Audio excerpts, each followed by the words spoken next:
guys, I know not everybody got to do the division problems from last week, but I do want you to try them out and then let me know if you had any problems with them. So I'm going to work a few out for each page so that way you guys have an idea of how to do it, and then I'll leave the rest for you to try. As long as you can get 3 or 4 of them on your own, then you are probably pretty good with it. And I can post the answers after also. So let's start with n here. So n is saying 288 divided by 32. So we want to make sure that we rewrite it so that we have 32. And I know you could put this in the calculator to make it really easy, but we need to make sure that you can work it out. So 32 into 288. Now 32 cannot go into 28. So it can't go into 2, rather. It can't go into 8. So we have to see how many times can 32 go into 288. And we want to try to take a guess. So 30 times 3 is 90. So we know we're going to need at least 6 to make it 200, and then 70. Let's try 9 just to see how close we are. So we can always take away a 32 or add another 32 if we need more. So 32 times 9. 9 times 2 is 18. Oops. And then 9 times 3 is 27, plus 1 is 28, and it just so happens that we guessed right. So the answer to n would be 9. All right, so then r is 75 divided by 15. So again, we're going to rewrite it. So 15 goes into 75, so that way we can work it out. And 75, let's see, so 15 times 2 is 30, 15 times 3 is 45, so let's go with 2. So 15 times 3, sorry, let me think of that again. So 15 times 2 is 30, 15 times 2 is 30, so here's 2, 2, make sure you guys can see that. And that would equal 60, and I need a little bit more, so let's try another 15. So 30 plus 30 plus 15 is 5, 3, 6, 7 is 75, so it's one more.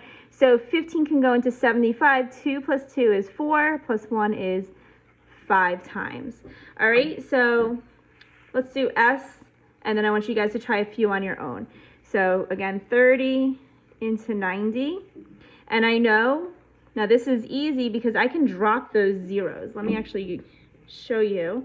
Whenever there's zeros on the outsides, I can actually drop them, and I'm left with 3 into 9. And I know that 3 times 3 is 9.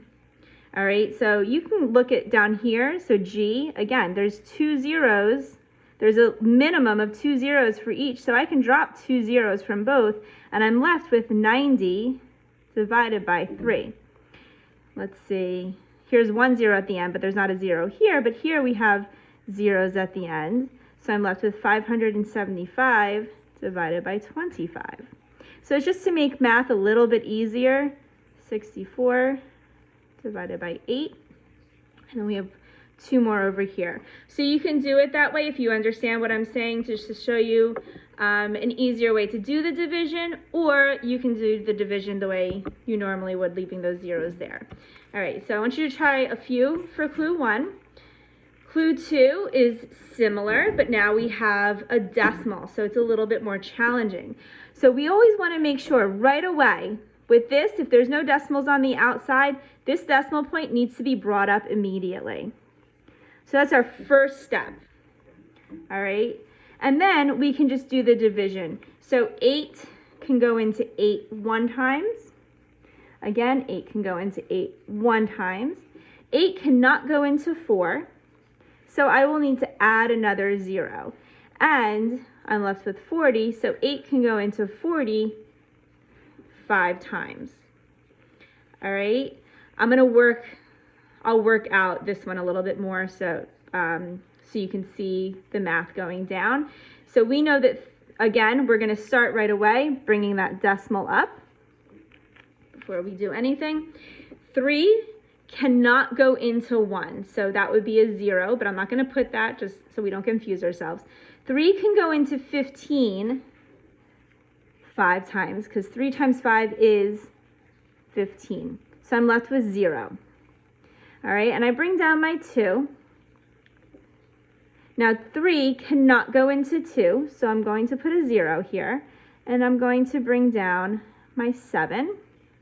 So now I have 27, and I know that 3 times 9 is 27, and if I use my hands, I don't know if it's far enough away, but I bring down the third finger, I see 2 on one side, 7 on the other side, so 3 times 9 is 27.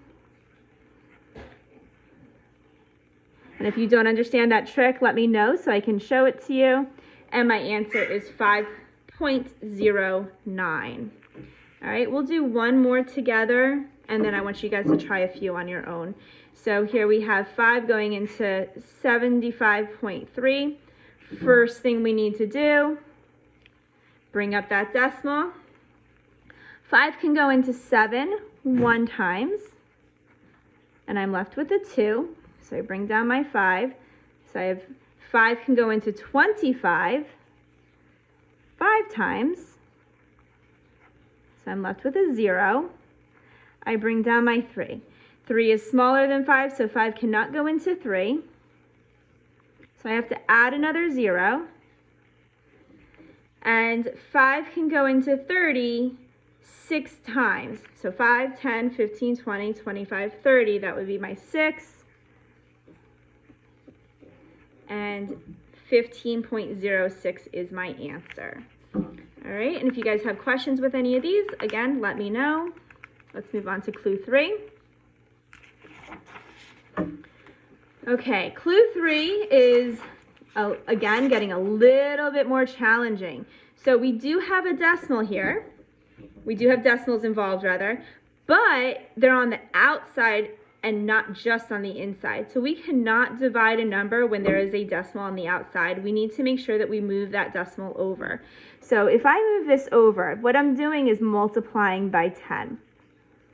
And I need to make sure that I can't just change one number and not change the other number, because then they're not the same numbers anymore. But I can multiply any number by any side by the same number, and they would still be equal. So I am going to add a 0 to this, because what it's saying is I normally would have a decimal here. I would move it over one place, and my decimal would now be here. So again, just like we did before, I would automatically bring up that decimal, and now I have 2 into 940, or 940, because I'm moving this decimal over. So 2 can go into 9 4 times, which would be 8. I'm left with 1. I bring down my 4, so I have 14. 2 can go into 14 7 times, and that would be even, and I'm left with 0, and I bring down my 0, and 2 can go into 0 0 times. So my answer is 470. All right, so we're going to do the same thing here. So I have to multiply, I have to bring this decimal over one place, which means I also have to bring the decimal over one place here. So let's do that. So I'm going to bring this over one place, and my decimal's here, so I'm left with 15 on the outside. Bring over decimal one place here, so I'm going to put in a 0 there for bringing it over, and bring up that decimal place automatically. So now 15 cannot go into 3, so that would be 0. But 15 can go into 30 evenly 2 times. 2 times 15 equals 30. And I'm left with 0. I bring my 0 down. 15 cannot go into 0, or it can go into 0 times. And then again, bring it down another 0. And 15 into 0 is 0. Okay, so remember, first rule, bring that decimal over. However many times I bring it over on one side, I have to do the same to the other side. and then I automatically bring up that decimal for when I do my division. All right, so I want you guys to try that one on your own. Okay, moving on to clue 4. Now this is where we get a little bit more tricky. So now we're talking about dividing fractions. And I could go over how or why we divide fractions the way we do, but just trust me, the easiest thing to do would be to follow these steps. So we always take, whenever we have a whole number, if we put it over 1, so no matter what that whole number is, it's still the same number. So if I have 1 ones, okay, so down here we have a 3. If I put that over 3, I have 3 ones, which means I have 1 1, 2 ones, 3 ones. I have 3, which is still 3. Here I have 2 ones, so I have 1 1, I have 2 ones, I still have the number 2. Here I have 4 ones, 1 1, oops, you don't see, 1 1, 2 ones, 3 ones, 4 ones, I still have the number 4. So I can put a 1 underneath a whole number and make it into a fraction, and it's still equal to the same number. When I divide, what I need to do, it's basically saying 1 over 1 divided by 1 over 5. So this 5 ends up needing to go up to the top. So don't worry about why we're dividing it this way, but basically what we need to do is we are going to flip these two numbers around. So now the 5 goes on the top, and the 1 goes on the bottom, and when I do that, when they're next to each other, we end up multiplying. Okay, so when I multiply, I just multiply fractions, I just multiply it across. So 1 times 5 is 5, 1 times 1 is 1, so my answer is 5 over 1, which is equal to 5. All right, same thing over here. So we're going to put this over 1. I'm going to, remember, I'm going to be dividing them, so I have to bring the 3 to the top, and the 1 goes down, and I have to change that to a multiplication. 3 times 1 is 3, 1 times 1 is 1, and remember 3 over 1 is also equal to 3. All right, I'm going to do one more for you guys. So first step, make that into a fraction. So we're working with two fractions here. The 4 and the 1 need to be flipped. So 4 goes on to the top, 1 goes down at the bottom. We are going to multiply those together. 1 times 4 is 4. 1 times 1 is 1, which is equal to 4 ones, or 4. All right, so I want you guys to try these on your own. This is where a lot of students were needing a little bit more help. So if you need help with this, you need to let me know so we can do some more practice together. All right, and then the last one is division again, but we don't have to worry about putting that first number because they're all fractions. We don't need to worry about changing that first number into a fraction. So what we're going to do is we're going to just flip that second number automatically. So this becomes a 4 and a 3. Turn that into a multiplication, and then just multiply across. So 1 times 4 is 4. 2 times 3 is 6. Now I notice that these are both even numbers, so I can divide by 2, and again, whatever I do to one side, I have to do to the other number. So if I divide 4 by 2, I get 2, and if I divide 6 by 2, I get 3. So my answer is 2/3, which is right here, so that means that's not an answer.